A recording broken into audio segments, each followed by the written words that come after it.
मैं डॉक्टर भैया तिवारी आध्यात्मिक चैनल का ये दूसरा पाठ है। इसका उद्देश्य यही है कि सनातन धर्म को आगे करना, इसकी खूबियों को बताना। सनातन धर्म कोई जाति विशेष का नहीं है, इस पर सबका अधिकार है। इसमें मैं आज का जो प्रवचन है उसका है स्तोत्रम किम न तुष्ट है, अर्थात प्रार्थना के द्वारा क्या नहीं पा सकते हैं। जो चीज आप पूजा पाठ करके तपस्या करके भी नहीं पा सकते, वो भी आप प्रार्थना द्वारा पा सकते हैं। मैंने बताया होगा कि सबके पास इतना टाइम नहीं है इस कलयुग में कि बैठ करके जब तब करे, सब लोग साधु फकीर हो जाएं।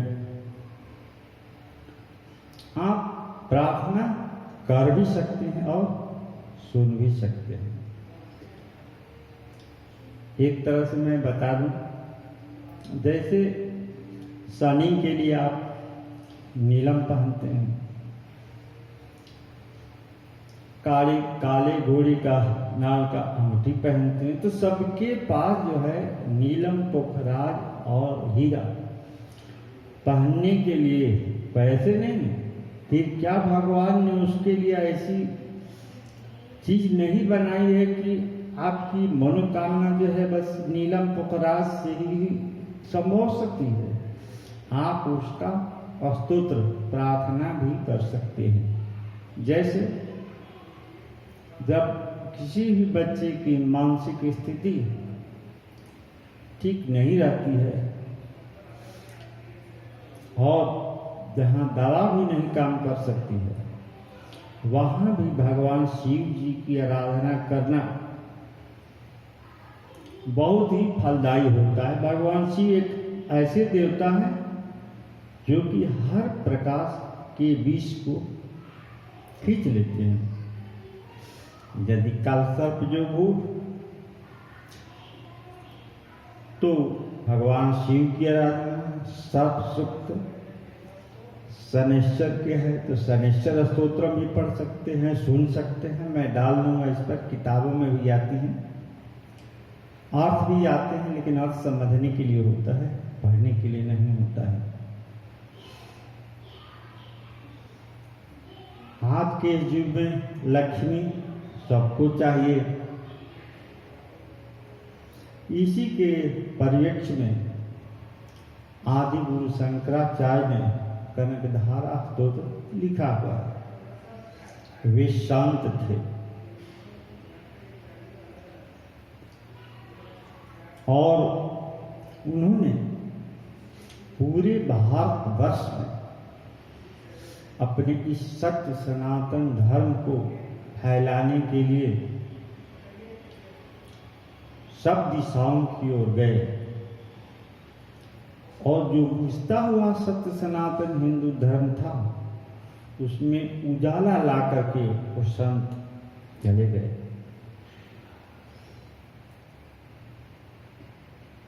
उनका सिद्धांत था कि ब्रह्म सत्यम जगत मिथ्या जीव ब्रह्मैव नापरः। इस संसार में ब्रह्म ही सत्य है, बाकी सब मिथ्या है। ब्रह्म में और जीव में कोई अंतर नहीं है। फिर वो महालक्ष्मी स्तोत्रम, कनकधारा स्तोत्रम, भगवान शिव की आराधना, भगवान राम और श्री कृष्ण की आराधना, इन्होंने कैसे स्वीकार कर लिया? ये तो सगुण रूप है, वो सगुण के उपासक नहीं थे। जब आदमी के पास कोई समस्या आती है तभी निदान मिलता है।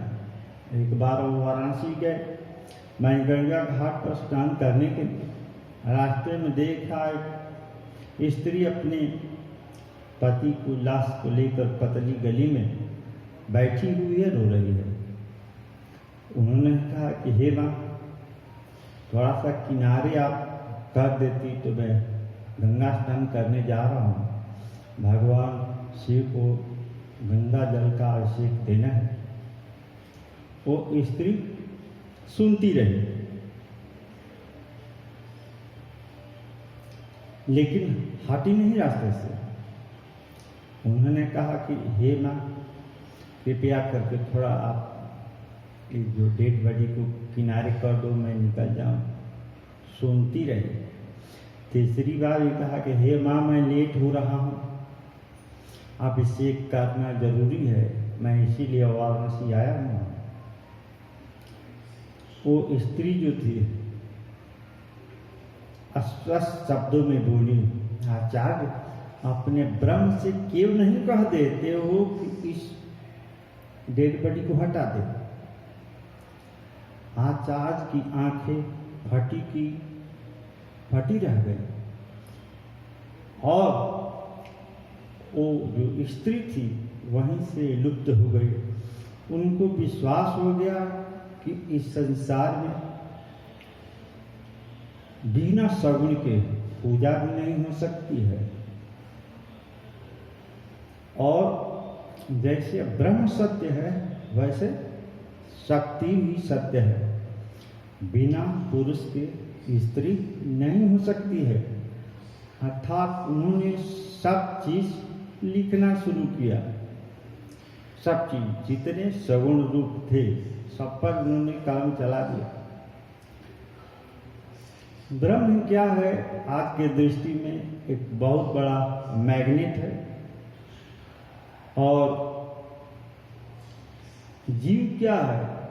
उसका एक अंश है। वो जब चाहे बड़ा मैग्नेट अपने में खींच लेगा। वैसे ही जैसे समुद्र का पानी यदि आप अथाह मान लेते हैं तो उसके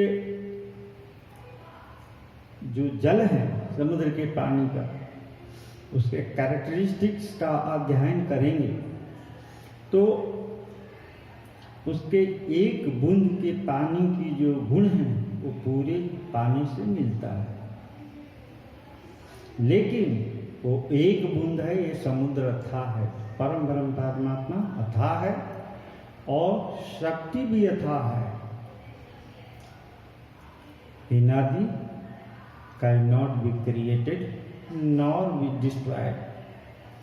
एनर्जी क्रिएट भी नहीं की जा सकती और डिस्ट्रॉय भी नहीं की जा सकती। वही जो है परम ब्रह्म परमात्मा के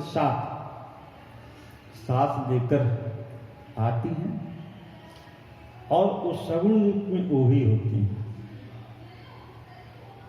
और आचार्य शंकर ने, उनका जीवन तो लंबा चौड़ा है। आप उनको जीवन में देखते हैं तो उन्होंने निर्गुण रूप को छोड़ करके सगुण को बहुत सारी की सारी किताबें लिख डाली। शनैश्चर ग्रह है, हनुमान चालीसा का पात्र, वो भी एक स्तोत्र है। उससे ध्यान नहीं जाता है, उसको सुनिए। उससे भी आप नहीं, आप किसी बगल में कोई हनुमान जी का मंदिर, वहां जाके पढ़िए, पाठ कीजिए, और अच्छा रहेगा। वो भी एक तरह का प्रार्थना ही है, चाहे हिंदी में हो चाहे संस्कृत में। संस्कृत जो होती है देव भाषा होती है, और हिंदी जो है हमारी राष्ट्रभाषा है, देव भाषा नहीं। इसलिए उन्होंने जो कुछ लिखा है वो संस्कृत में ही है और इसका अनुवाद किया गया है। उन्होंने कनकधारा स्तोत्र सबके लिए लिखा है। लक्ष्मी सबको चाहिए, बेईमानी वाला लक्ष्मी नहीं। इसके लिए उन्होंने सबके लिए कनकधारा स्तोत्र लिखा है। स्तोत्र का मतलब होता है प्रार्थना।